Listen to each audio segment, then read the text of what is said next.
Alright, so we're back for the Rider Recons. This time it is for the Zwift Classics 2021. So I'm really excited about this series. They're going to be grippy, they're going to be tough. A series of 8 weeks, one-day races, just like the real world one-day classics.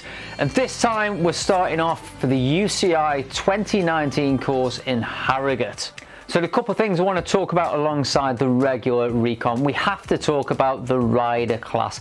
I think this is a real game changer in terms of competitive racing through the WTRL and Zwift. So instead of the traditional A, B, C and D categories, we're going to move to class 1, 2, 3, 4, 5, 6. And basically the way this system works is it's going to take your 1 minute power, 5 minute power and 20 minute power alongside your average speed and times from similar courses in the past and group you with similar ability riders. Now they've run some test events over the last couple of weeks. I know there's a test event coming this Wednesday as well, and it's called the Auto Cat system. So this system, you would click to join the event or enter the event, then WTRL will have a look at the data from the last 30, 60 or 90 days and then basically pair you up with riders of similar ability. I think this is going to make racing really exciting, more interesting for those riders either at the top or the bottom of their current classification. So let's take a look at that in a bit more detail and those test events. So here we have the details of the test events. I'll leave a link to these below so you can see C1, 2, 3, 4, 5 and 6. So let's have a look at C6 first of all. So these are between 2 watts and 2.2 watts per kilogram.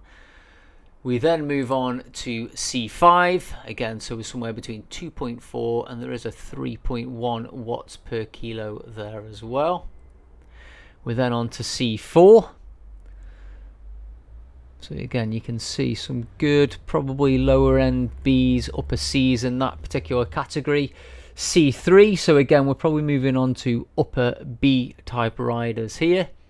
And C2, this looks like a mix of lower As and upper B category riders. And then we're on the A to A plus riders here. So only 2 riders there for this first test event. So let's have a look at the riders in a bit more detail. So first of all, C2. So I'm guessing this rider is going to be an A category rider. Indeed, we've got an A category rider here. And then if we'll have a look at the next category. So this is the C3 auto test event.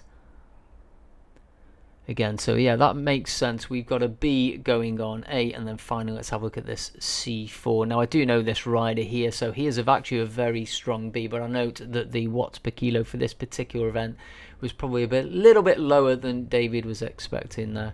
But certainly a positive thing to have a more refined class system for our riders.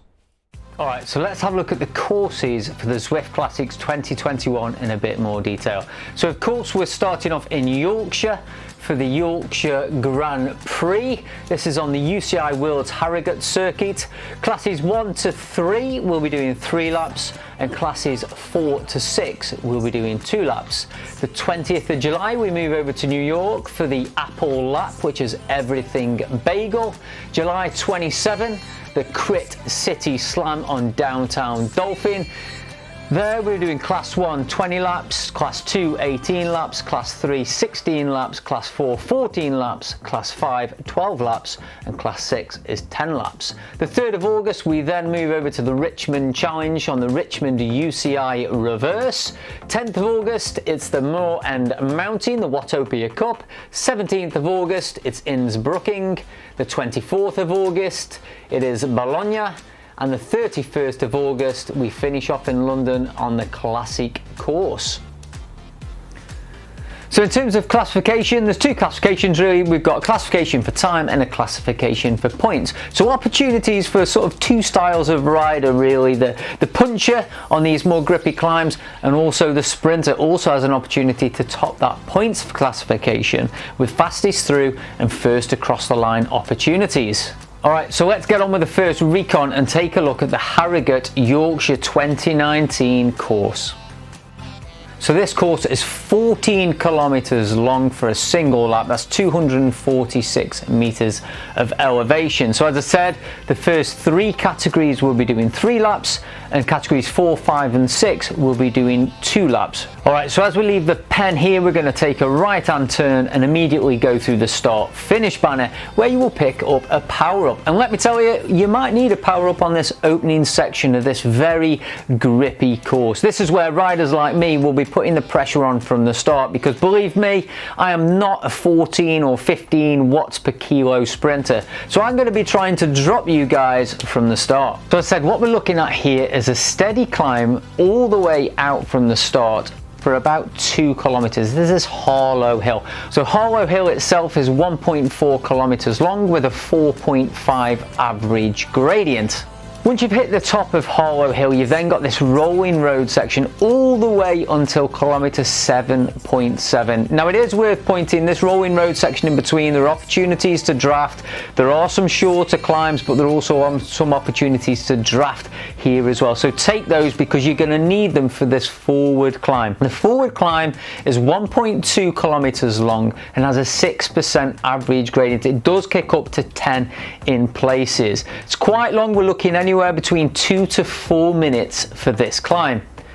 Now as you go over the top here, we're going to take a left and you're going to descend for about 1 kilometer until we get to the second section again of rolling roads before we start to head towards the sprint section.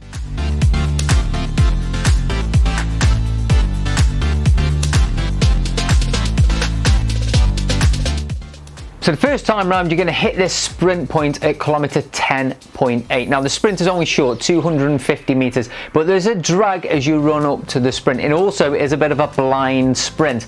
You take a right hand turn here, you'll see the green marker on the floor, and then basically going to snake your way through for 250 meters until you hit that finish banner for the sprint. Just to give you an idea, I think Mark Lewis, CCAT sprinter, does this in about 12 seconds, just to give you an idea of what you need to be aiming for to maximize those points on this sprint. Alright, so in terms of the finish, it is quite a drag. Basically, when you take this right hand turn here, you've got 650 meters until the finish line.